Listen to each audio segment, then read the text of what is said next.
ಬೆವರ ಹನಿಯ ಸೆರಗಿ ನಿಂತ ಒರೆಸಿಕೊಂಡಾಗ ಹಗ್ಗದ ಮ್ಯಾಗೆ ಅಂಗಿ ಒಣಗಿಸುವಾಗ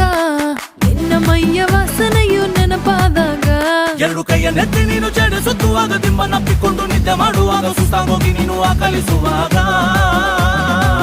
ಬತ್ತವಲ್ಲ ಫೀಲಿಂಗ್ಸು ಬಂದು ಬಂದು ಮುಚ್ಚಾಗ್ತಾವೆ